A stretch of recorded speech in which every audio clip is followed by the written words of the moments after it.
ဘောလုံးဝါသနာရှင်ချစ်ကိုလိုရေ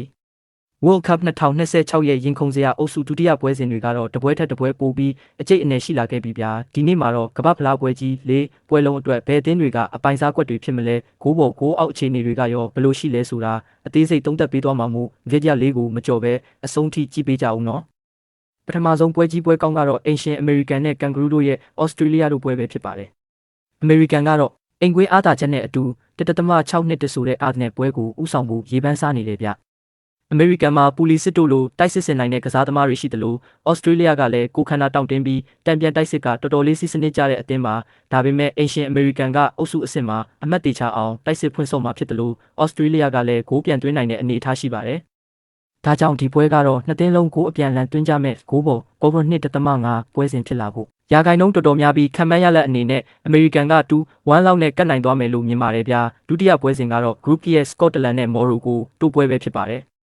မော်ရိုကိုက1.836နဲ့အဝေးကွင်းမှာတော့အနည်းငယ်အသာရနေတယ်ဗျ။အားလုံးသိတဲ့အတိုင်းမော်ရိုကိုဟာကမ္ဘာဖလားလိုပွဲမျိုးမှာခန်းစစ်ကိုကြောက်ဆောင်လို့ကြစ်ကြစ်လစ်လစ်ကစားတတ်ပြီးဟာကီမီတို့လိုကစားသမားတွေနဲ့တံပြန်တိုက်စစ်ဆင်တတ်တဲ့အသင်းပါ။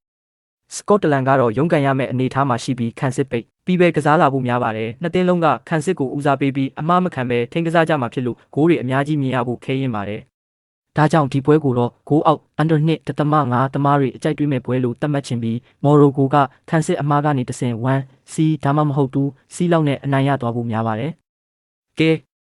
လာပြီးပြဒီညရဲ့အပိုင်ဆုံးနဲ့အပြတ်သက်ဆုံးပွဲကြီးပွဲကောင်းဖြစ်တဲ့ဘရာဇီးနဲ့ဟေတီ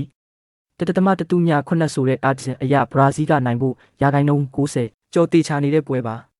ကမ္ဘာထိပ်တန်းအသင်းကြီးဖြစ်တဲ့ဘရာဇီးဟာဗီနီစီယက်စ်နေမာတို့လူငယ်ကျယ်ပွင့်တွေရဲ့တိုက်စစ်အင်အားနဲ့အတူဟေတီကိုစိတ်ကြိုက်ကစားသွားမှာဖြစ်ပါတယ်ဟေတီကတော့ခန်းစစ်တက်ပဲပိတ်ဆို့ပြီးဂိုးမပြတ်အောင်ကစားရမယ့်အနေထားပါပဲ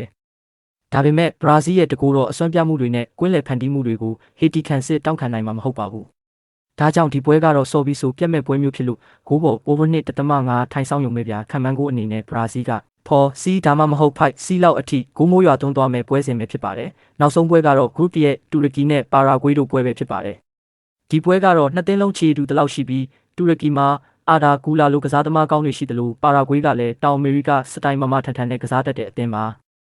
အုပ်စုအဆင့်ဒုတိယပွဲစဉ်ဖြစ်တာကြောင့်နှစ်သင်းလုံးကအမှတ်မဆုံးရှုံးစေဖို့အတွက်သတိကြီးထားပြီးကစားကြပါလိမ့်မယ်တူရကီကပွဲကိုစိုးမိုးဖို့ကြိုးစားမှာဖြစ်ပေမဲ့ပါရာဂွေးရဲ့မာကျောတဲ့ခန်းစစ်ကိုဖောက်ဖို့ရုန်းကန်ရနိုင်ပါတယ်ဒီပွဲကတော့အပြန်အလှန်ထိန်းကစားရင်းနဲ့ပဲအချိန်ကုန်သွားနိုင်လို့ဂိုးအောက်under 2.5ကိုပဲညွှန်ပြခြင်းပြီး1-1တရေရလက်ဒါမှမဟုတ်တစ်ဖက်က 1C နဲ့ကတ်နိုင်သွားမယ်ပွဲမျိုးဖြစ်လာနိုင်ပါတယ်ဗျာဒီညပွဲတွေကဘယ်အသင်းတွေကဂိုးတွေအုံထွက်ပြီးနိုင်သွားမလဲထင်လဲကိုယ့်ရဲ့ထင်မြင်ချက်တွေကိုအောက်ကခမန့်မှာပွန့်ပွန့်လင်းလင်းရေးသွားကြအောင်နော်ဗီဒီယိုလေးကိုသဘောကျရင် like နဲ့ subscribe လုပ်ထားဖို့မမေ့နဲ့ဦးနောက်ထပ်ပွဲကောင်းတွေမှာပြန်တွေ့ကြမယ်အားလုံးပဲကံကောင်းကြပါစေ